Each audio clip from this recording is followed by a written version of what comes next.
안녕하세요, 박셰프입니다. 오늘은 살짝 일반적인 이야기를 해보려고 합니다. 물론 부동산에 관련된 이야기입니다만, 제가 2007년에 미국에서 2년을 살다가 캐나다 영주권을 받고 2009년 9월에 캐나다에서 살기 시작했습니다. 사실 이때만 해도 캐나다는 미국에 비해서 낭만이 있었어요. 소소한 일상이 있었고 미국에 비해서 검소했죠. 이 당시 제가 미국에서 타던 혼다 CR-V를 캐나다로 가져와서 탔었는데, 이때는 이 정도면 나름 괜찮은 차였죠. 근데 지금이 2024년이니까 벌써 15년이 지났어요. 그동안 참 많이 변했죠. 우선 다 아시다시피 집값 많이 올랐죠. 여기 그래프 잠깐 보시면 2009년이네요. 제가 9월에 왔으니까, 자, 2009년 쪽으로 쭉 가면은 40만 불, 50만 불, 단독주택 같은 경우 한 50만 불 했네요.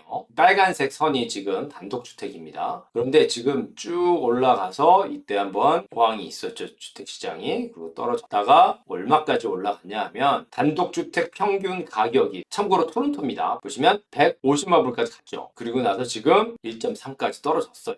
그래서 지금 단독주택 같은 경우는 2009년이 50만 불이었는데 지금 단독주택 가격은 140만 불 정도 되죠. 그러니까 90만 불 오른 겁니다. 많이 올랐죠. 집값만 이렇게 오른 게 아니죠. 자, 여기 보시면 인구도 많이 증가했죠. 자, 2009년만 해도 3,400만이 조금 안 됐는데 지금 보면은 3,900만이 넘죠. 여기 보면 2024년 11월 기준이거든요. 15년 전에 비해서 600만 명 정도가 증가한 거죠. 물론 최근 들어서 이민자 수를 줄인다고는 하지만 근래 몇 년 동안 증가 수치 보면은 많이 증가한 건 사실이죠. 자, 그리고 이건 캐나다 가구의 부채 증가율인데요. 여기 보시면 2009년이 이 정도였는데 2008년에 피크를 찍고 2009년 지나면서 감소하기 시다가 2013년부터 다시 지금 올라가고 있죠. 아직 계속 올라가고 있죠. 자, 그래서 지난 15년 동안 참 많은 변화가 있었습니다. 부동산 시장에서 집값도 그렇고 인구 증가했고 부채도 많이 늘었죠. 근데 제가 이러한 일반적인 변화를 왜 말씀드리냐 하면,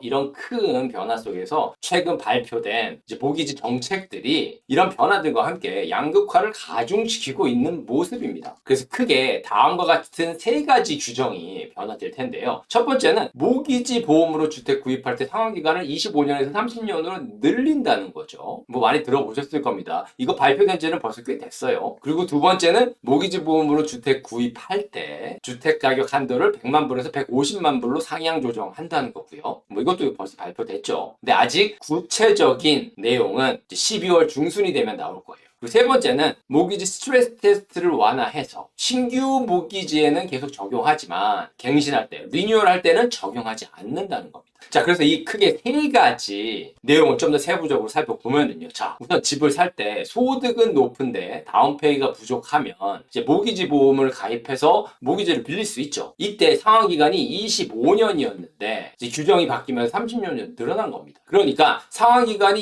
25년에서 30년으로 늘었으니까 아무래도 매달 내야 하는 원금과 이자가 감소하는 효과가 있겠죠. 그러니까 먼슬리 페이먼트가 줄어드는 거죠. 자동차 할부로 사는 거랑 똑같죠. 길어지면 길어질수록 먼슬리 페이먼트는 줄어들잖아. 물론 내야 하는 이자는 커지죠. 하지만 이렇게 매달 상환해야 하는 원금과 이자는 줄어들기 때문에 결국 모기지 승인 받기가 쉬워지겠죠. 왜냐하면 모기지 승인을 하는 첫 번째 기준이 이 사람이 빌린 돈을 매달 얼마씩 갚을 텐데 이 매달 갚는 금액이 감당할 수 있는지 없는지 이걸 확인하는 거잖아. 근데 이 금액이 줄어들었다는 얘기는 은행 입장에서 리스크가 그만큼 줄어드는 거죠. 그러니까 모기지 승인을 받기가 다소 쉬워진다는 얘기입니다. 하지만 아까 전에 잠깐 말씀드렸듯이 상환기간이 25년에서 30년으로 늘었으니까 총 이자액은 증가하겠죠. 그러니까 빌리는 돈은 같은데 더 오랫동안 빌리면서 그 빌린 비용에 대한 이자를 더 많이 내라는 거죠. 매달 지불해야 할 그 부담은 줄여주면서요. 그러니까 어떻게 간단하게 보면 좀 빚을 권장하는 거죠. 물론 이 제도의 취지는 퍼스트 타임 홈 바이어들이 조금이라도 더 생애 첫 집을 용이하게 구입할 수 있도록 도와주는 거긴 하지만요.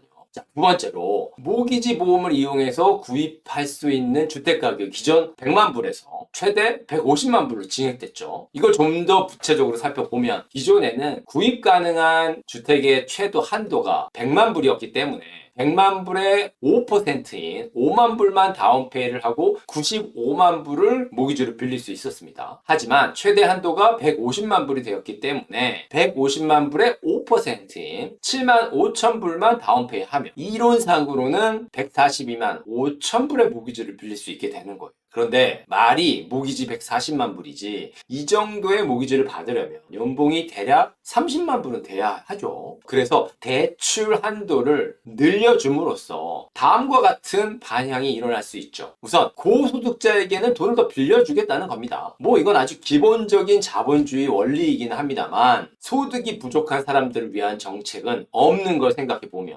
결국 있는 사람들을 위한 정책이라는 거죠. 두 번째는 최근 주택 가격이 많이 떨어졌다고는 하지만 그래도 광역 토론토 안에서 100만 불 밑으로 프리홀드 타운하우스를 보기가 어렵습니다. 그런데 이 한계선이 100만 불에서 150만 불로 확대됐으니까 이제는 더 높은 가격의 주택을 구입할 수 있는 가능성이 열렸다고 볼 수 있죠. 그러니까 즉 주택 거래를 부양하고 한편으로는 집값 상승을 인정하는 모양새. 자, 그리고 마지막으로 신규 모기지를 얻을 때 금리가 상승할 때를 대비해서 모기지 심사를 할 때는 실제 빌리는 이자율보다 2% 더 높은 이자율을 적용하는 스트레스 테스트를 모기지 갱신할 때는 면제해 준다는 거죠. 그러니까 이 말은 처음 모기지를 얻어서 내 집 마련을 하기는 여전히 어렵지만 일단 사면 그 다음은 더 쉬워진다는 거죠. 그래서 갱신, 그러니까 리뉴얼 할 때는 2% 올려서 심사를 하는 모기지 스트레스 테스트가 적용이 안 된다는 거니까요.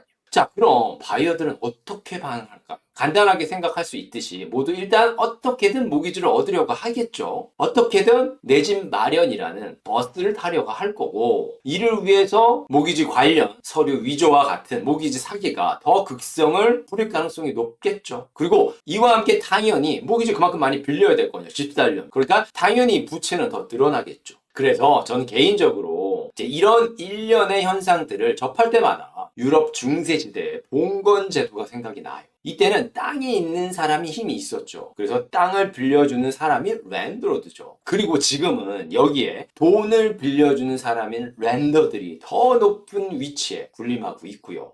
저는 캐나다를 참 좋아합니다. 무엇보다도 파란 하늘과 밝은 녹색의 공원 위에 펄럭이는 빨간 깻잎 쿠키를 좋아해요. 놀이터에서 그네를 타기 위해서 아무 불평 없이 라인업을 하고 있는 아이들의 모습과 땡큐와 쏘리를 입에 달고 사는 캐네디언의 담백함을 좋아하거든요. 그래서 이렇게 변해가는 캐나다가 많이 아쉬운 것이 사실입니다. 하지만 그렇다고 안타까워만 할 수는 없죠. 그래서 다음 영상에서는 이번 영상에서 공유해드린 모기지 규정 완화가 실제 부동산 시장에 어떤 영향을 줄지 이어서 얘기해보도록 하겠습니다. 네, 오늘은 여기까지만 하겠습니다. 오늘 영상도 도움이 됐으면 하는 바람이고요. 지금까지 영상이 도움이 되셨다면 좋아요, 구독, 알람 버튼 부탁드립니다. 지금까지 박주혁이었습니다. 감사합니다.